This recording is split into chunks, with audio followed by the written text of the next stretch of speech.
Lone Larsen er terapeut og bor i Faaborg. Jeg er 55. Jeg er healer, laver ler, og så bor jeg herude på landet. Dejligt.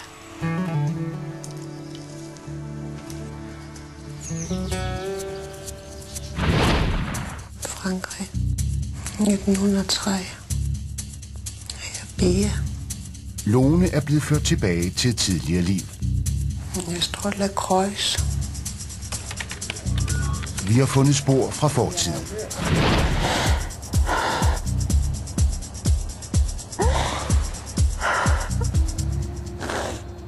Har Lone levet før? Mennesket søger svar. Vi prøver at forstå døden, fødslen, universet og livet. Men hvem er vi egentlig? Nogle mener, vi først får dette svar, når vi dør. Andre, at svaret sidder dybt begravet i os alle. At vi har levet før, i en anden krop, et andet sted i verden, i et tidligere liv. I dette program tager vi på rejse med sjælen. Vi vil med hjælp fra gamle psykologiske metoder forsøge at få fat i et menneskes erindringer fra et tidligere liv. Disse erindringsbilleder vil vi stykke sammen og se, hvor denne persons sjælerejse fører os hen. Der er ikke tale om videnskab, men om dokumentation af nogle uforklarlige og bemærkelsesværdige fænomener.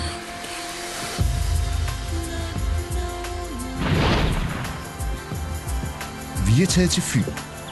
Her bor psykoterapeut Ruud Grant, som i 22 år har ført sine klienter tilbage til tidligere liv. Værsgo at træde ind for Lone. Tak. I dette program skal Lone føres tilbage. Det er vigtigt, at du ligger godt med dit hoved. På baggrund af de oplysninger, vi får under sjælerejsen, vil vi rejse ud i verden for at finde spor efter hendes tidligere liv. Jeg har sådan en indre meget stor forventningsglæde, og så er jeg skibange. Fordi jeg kan mærke, at det er en følelse, der kommer til at gå ondt. Det første, jeg nu beder dig om, det er, at du trækker vejret dybt ind ud 3 gange. Efter en række afspændingsøvelser taler Ruud Grant Lone ned i en trancelignende tilstand. Dette kaldes regression.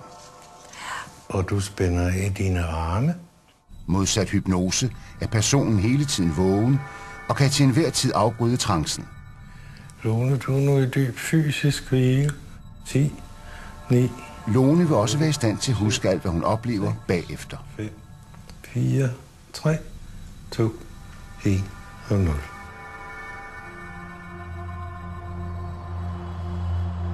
Kan du fortælle mig, hvilket land du befinder dig i?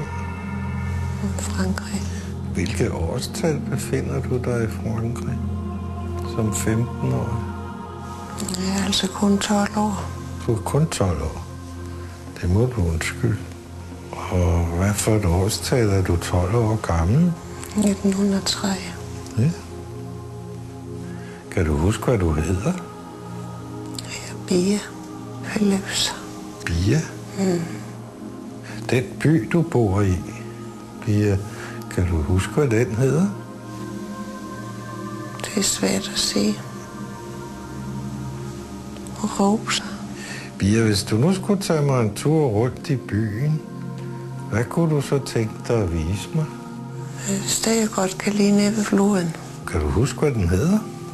Rona. Okay.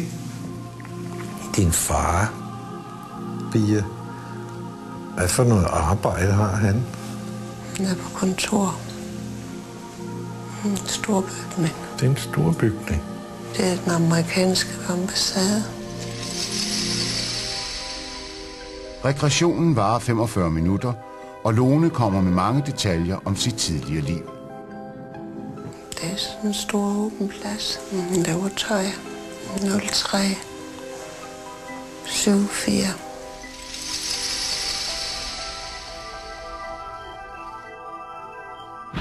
Hvis du ligger inde i sengen om aftenen og kunne tænke dig et eller andet lækkert, så fotograferer du lige køleskabet. Det er faktisk på samme måde. Bortset fra, så er jeg fuldkommen i følelserne, ikke også? Da jeg faldt ned, så stod jeg hurtigt mod et bord. Det var hårdt. Jeg er altså kun 12 år. Der var jeg henne, simpelthen. Altså, der var ikke noget med at slå mig rundt. Jeg var bare... Det var mig, der gik rundt, og det var mig, der så tingene. Jeg kan mærke, at jeg blev ked af det. Det var jo en oplevelse, som jeg faktisk synes, jeg kan forholde mig til det her liv også. Altså med forældre, som ikke snakkede så meget om tingene, og meget tavshed omkring, hvad der blev gjort, og følelser og alt muligt andet. Det kan jeg vist helst ikke snakke om det. Kan Lone virkelig have levet for 100 år siden i skikkelse af Bear Phillips? Og er det muligt, at Ruud Grant kan føre mennesker tilbage i tiden til deres tidligere liv? Måske har vi blot været vidne til ren fantasi. Jeg synes, det er meget svært, når vi går ned i en regression og fastholde, at det virkelig er noget, der er sket. Om det er ens egen fantasi, eller man har været der. Men jeg hælder til, at det må være rigtigt, siden at det berører mig så følelsesmæssigt. Vores efterforskning kan begynde.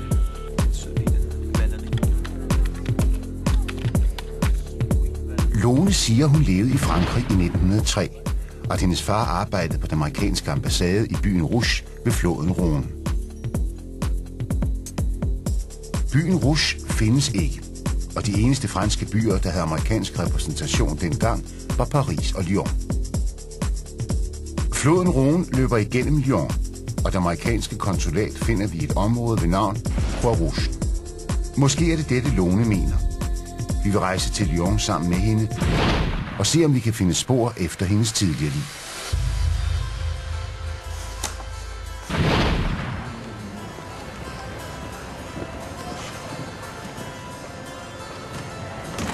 Du vil ud og rejse en tur. Prøv at se. Til Düsseldorf og videre til Lyon. Ja.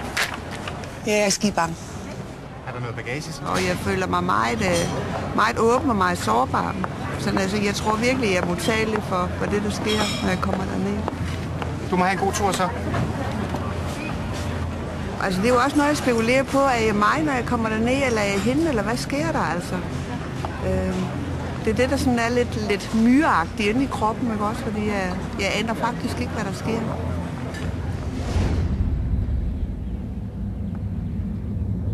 Jeg har aldrig været i Frankrig før. Nej.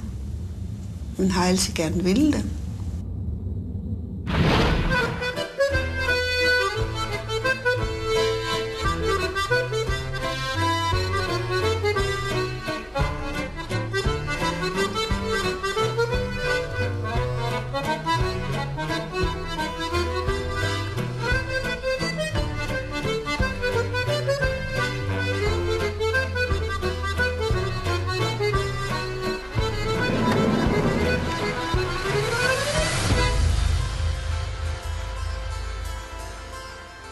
Vi ankommer til Lyon en stormende forårsdag og indlogerer Lone på et hotel. Senere vil vi bevæge os ud i byen og se, om vi kan finde spor fra fortiden. Bia, går du i kirke? Jeg går ikke i kirke, men jeg går op til den, der ligger oppe i bjerget. Ja, det er sådan et helligt sted. Ja. Kapelagtigt. Nå, men det er næsten ikke til at holde ud, fordi jeg har hovedpiner, mine hænder de brænder, og mine fødder de brænder. Og altså, jeg kan mærke, jeg tror ikke, jeg er ret langt væk. Altså. Efter regressionen hjemme i Danmark bad vi Lone om at tegne vejen til kapellet. Klipper. Med en spændt Lone på bagsædet følger vi hendes kort gennem Lyons gader. Floden, som løb her. Jeg mærker, der kører en meget stærk følelse lige nu i hvert fald. Det var på den vej, det som gik op. Og så op igen. Og så ind her. Så nu er det her.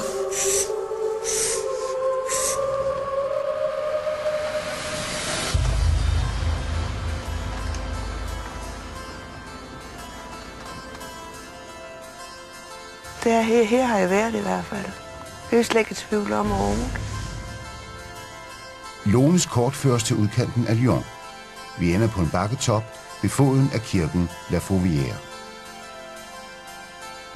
Vi kontakter Colette Heskia. Hun er til daglig guide for kirkens turister og har sagt ja til at deltage i efterforskningen.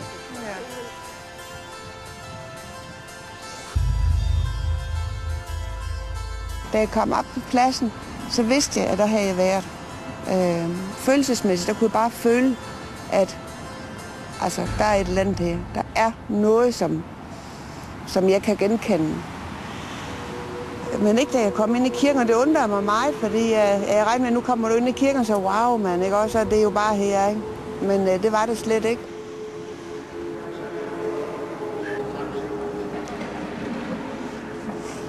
Og det var heller ikke sådan, som jeg havde beskrevet det i regressionen. Det er ikke en kirke, men det er sådan lidt kapelagtigt. Og jeg var sådan lidt ked af, at jeg ikke kunne genkende det og få følelsen af, at jeg havde været der og sådan noget. Så jeg spurgte dem, som viste os rundt, om ikke der var, eller de mente, at der burde være et lille sted. I will show something very important also. Lone har ret. Ved siden af kirken finder vi et lille kapel.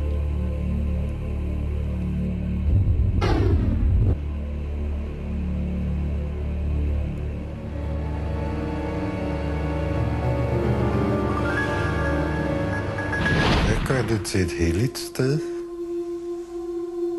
Folk de bliver nogle gange raske, men det går det her. Always, the people of this part of Lyon went up the hill to pray Virgo Maria. And the Mary protect the town about the plague. We don't know exactly why, but it's true.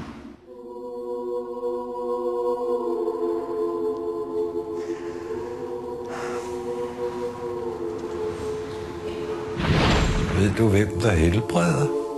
Det er sådan et billede. Venlig. Billedet af hvem? Og Jomfru Maria.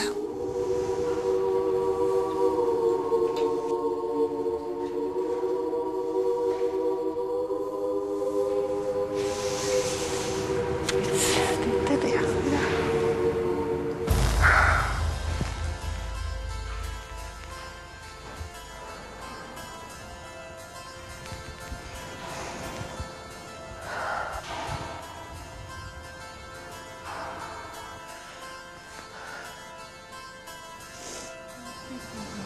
Jeg fik den opfattelse i regressionen, at det sted, det var et sted, folk de valgfart for at blive helbredt af Jomfru Maria og bede til Jomfru Maria.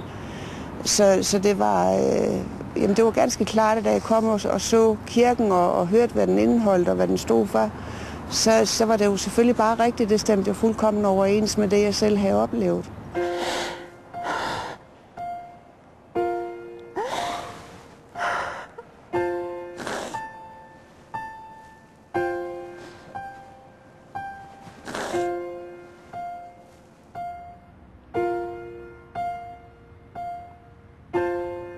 Din far, hvad for noget arbejde har han?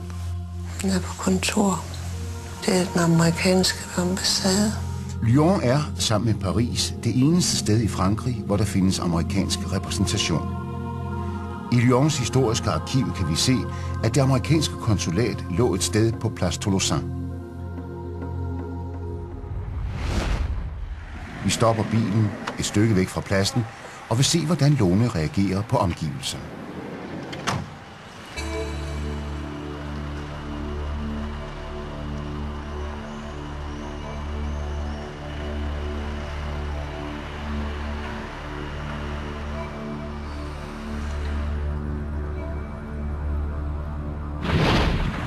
Der er 2 flagstænger. Der er 2 flagstænger.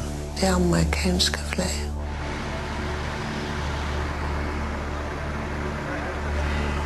Jeg er slet ikke i tvivl om, at det er her i nærheden.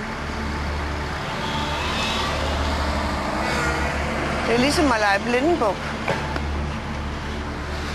Jeg kan ikke...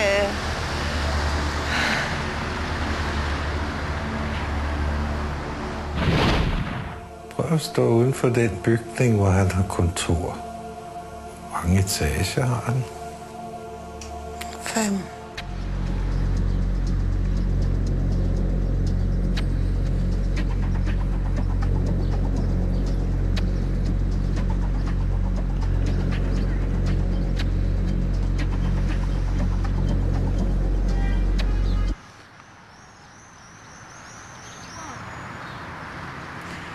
Så jeg føler, ja, men det er ligesom om, jeg skal derned nu.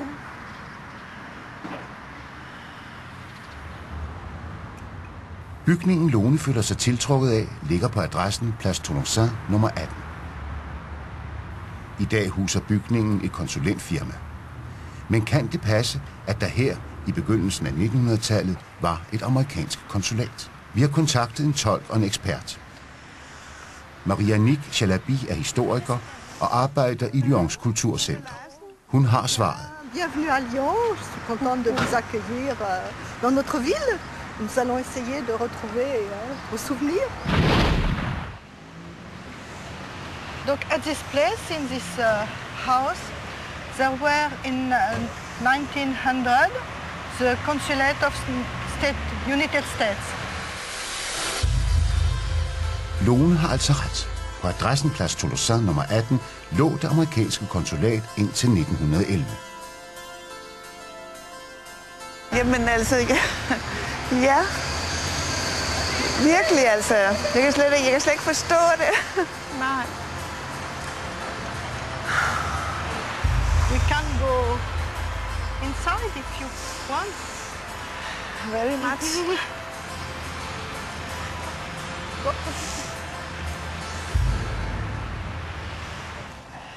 And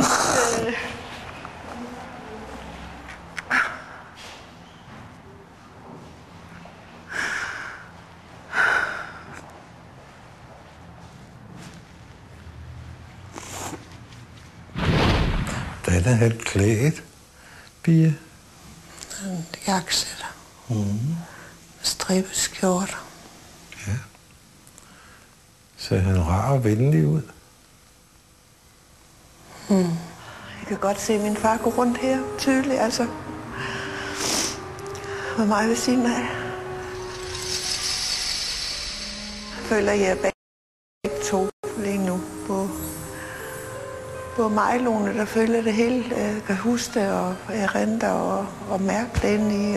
Og så også hende, der var med sin far på kontoret en gang imellem, fik en sodavand.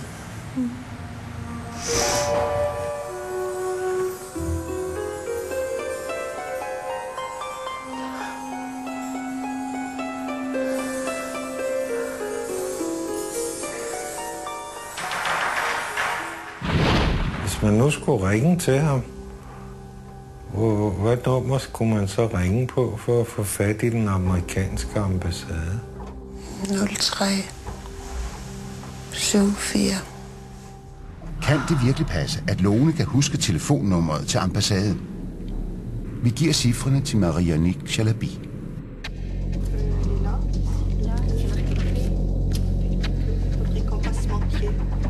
Et par timer senere vender hun tilbage med svaret. Ces chiffres correspondent effectivement au numéro de téléphone qui était affecté à Lyon au début du XXe siècle, dans les années 1900.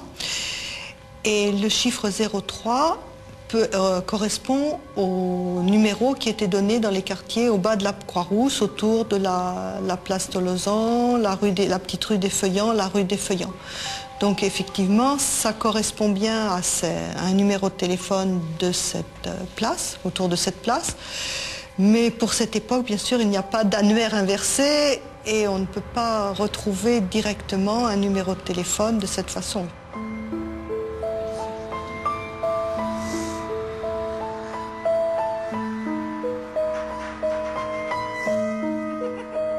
Så går vi ned nogle trapper fra torvet og ned til floden.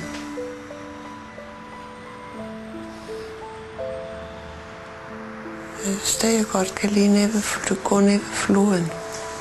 Det er altså meget rart at gå. Jeg bliver helt landet i maven. Der er en bro længere ned.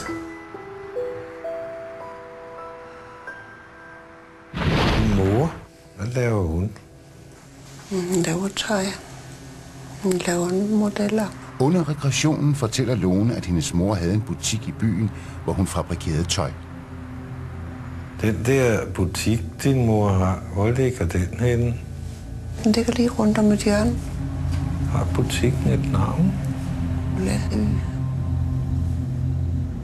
You remember of a store called Le Queue, and with the book they found where it was. It's gone now, but we find it. If you want to go and have a look. Yeah. I en optegnelse fra 1904 finder vores ekspert en butik ved navn Le Queue.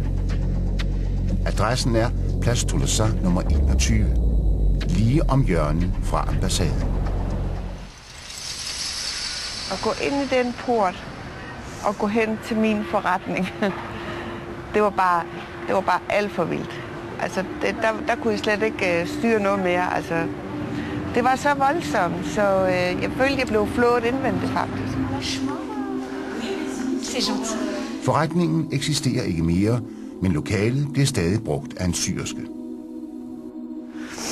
Altså, jeg kan bare se det for mig med bordet. Det stod ligesom lidt skråt med det der, og så var det så hylder rundt her. Det var det, jeg arbejdede af.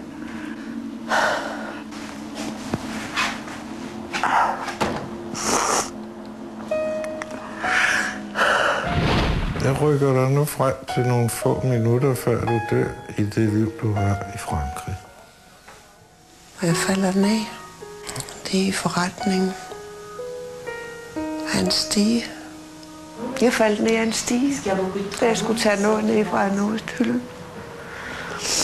Og så faldt jeg og slog hovedet imod et bord. Faldt ned på gulvet, så var jeg død. Lone er ikke i tvivl.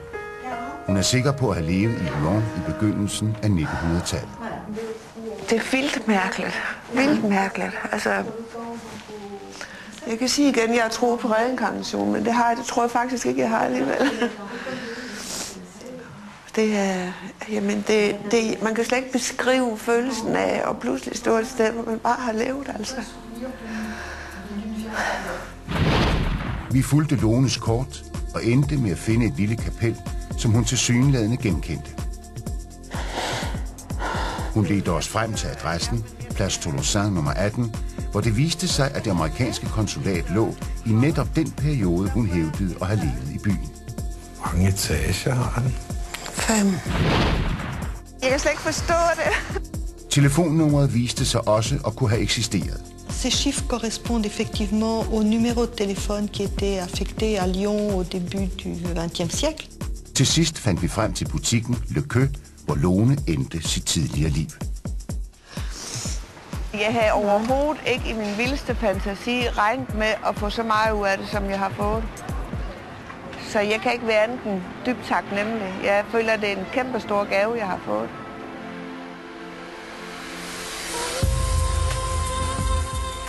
I morgen aften drager vi på en helt anden spændende rejse. En fantastisk tropeø i det Karibiske hav er nemlig næste stop, når Signe og BS tager på afveje. Og her skal der klatres efter kokosnødder, bygges et sejl, og frokosten skal fanges på bunden af havet. Se med i morgen.